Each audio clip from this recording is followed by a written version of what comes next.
کچھ بھی نہیں، ان دونوں کی آپسی بات ہے، تم کپڑے خریدو۔ ریحان نے کہا تو ریحان نے ان دونوں کی طرف سے نظریں ہٹائی اور کپڑوں پر دھیان دینے لگی۔ ریحان خاموشی سے سینے پر بازو باندھے انہیں دیکھ رہا تھا، دور سے آواز کم ہی سنائی دے رہی تھی۔ مجھے آپ کی پشتوں کا مطلب سمجھ آ گیا، آپ نے مجھے کیا کہا تھا۔ اچھا تو پھر بتاؤ، میں نے تمہیں کیا کہا تھا؟ ہیر نے مسکرا کر پوچھا۔ زرمان مسکرایا۔ نہیں، میں ایسے نہیں بتا رہا، مجھے شرم آتی ہے۔ ہیر نے اس کو گھور کے دیکھا۔ ویسے حیرت کی بات ہے، اب تمہیں شرم آ رہی ہے؟ یونیورسٹی کے پہلے دن تمہیں شرم نہیں آئی تھی؟ اس کے بعد اتنی بار مجھے پرپوز کرتے رہے، تمہیں اس وقت شرم نہیں آئی؟ اب تمہیں شرم آ رہی ہے؟ تھپڑ ماروں گی، جلدی بولو۔ ہیر بولی تو زرمان نے مسکراتے ہوئے کہا، آپ نے مجھے آئی لو یو بولا تھا نا پشتوں میں۔ ہیر مسکرائی اور گردن اثبات میں ہلائی۔ بتائیں پھر بارات کب لے کے آؤں آپ کے گھر میں؟ نہیں، پہلے تو رشتہ لے کر آنا پڑے گا۔ امی کو ساتھ لے کر آؤں گا اپنی، آپ کے بابا مان تو جائیں گے نا؟ کب لے کر آؤں رشتہ؟ ہیر اس کا دیوانہ پن دیکھ رہی تھی۔ جب مرضی دل کرے لے آؤ۔ زرمان بے ساختہ اچھلا تھا۔ ٹھیک ہے پھر، آج ہی گھر جا کر امی کو بتاتا ہوں، ہم کل پرسوں آپ کے گھر رشتہ لے کر آئیں گے۔ زرمان نے مسکراتے ہوئے کہا، دماغ درست ہے؟ کل پرسوں تو ہم لاہور میں ہونا ہے۔ تم بھول گئے ہو کیا؟ ٹھیک ہے، لاہور سے آنے کے بعد لے آئیں گے رشتہ۔ ہیر نے ہاں میں سر ہلایا۔ چلو اب ہٹو، مجھے شاپنگ کرنی ہے۔ ہیر کی مسکراہٹ چھپائے نہیں چھپ رہی تھی، لیکن مسکراہٹ چھپانے کے چکر میں گالوں پر سرخی آ رہی تھی۔ وہ وہی چھپانا چاہتی تھی زرمان سے، تو ایک دم سے مڑ گئی اور واپس دکان کے اندر داخل ہو گئی۔ ریحان زرمان کے قریب آیا۔ اس نے بے ساختہ زرمان کو گلے لگایا۔ مجھے تم سے پوری امید تھی کہ تم کوئی غلط قدم نہیں اٹھاؤ گے اور تم میری بہن کا دل بھی نہیں توڑو گے۔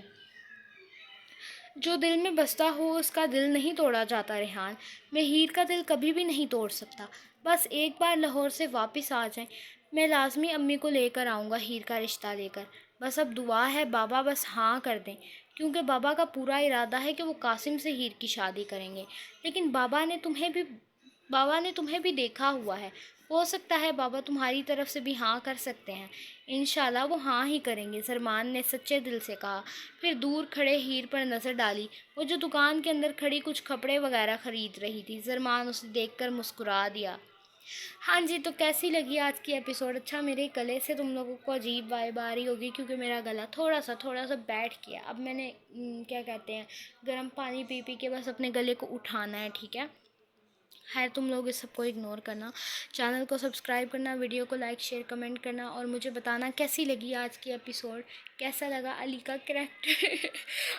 کریکٹر اور دوسری بات یہ ہے کہ مطلب کہ ایپیسوڈ شاید اگلی میں پرسوں ترسوں ڈال دوں، اگر مجھے ٹائم ملا تو میں ڈال دوں گی۔ میں پوری کوشش کرتی ہوں، میں تم لوگوں کو کیسے بتاؤں، اب تم لوگوں کو لگتا ہوگا کہ میں نالائق ہوں یا میں جان بوجھ کے تم لوگوں کو ترساتی ہوں ایپیسوڈ نہ دے کے جلدی، لیکن میں پوری کوشش کرتی ہوں کہ میں ایپیسوڈ جلدی دیا کروں، لیکن پتہ نہیں میرے سے ہو نہیں پاتا، ٹھیک ہے؟ تو ممکن ہے ابھی میری پوری کوشش ہے کہ میں ایپیسوڈ دے دوں۔ اگر میں لیٹ ہو گئی تو سمجھ لینا تم لوگوں کی بہن کسی کام میں بیزی ہے، ٹھیک ہے؟ یا مطلب بس بیزی ہے تم لوگوں کی بہن، بس سمجھ لینا، ٹھیک ہے؟ باقی چینل کو سبسکرائب کرنا، ویڈیو کو لائک شیئر کمنٹ کرنا اور مجھے ضرور بتانا کیسی لگی ناول، مطلب کیسی لگی آج کی ایپیسوڈ، ٹھیک ہے؟ اللہ حافظ۔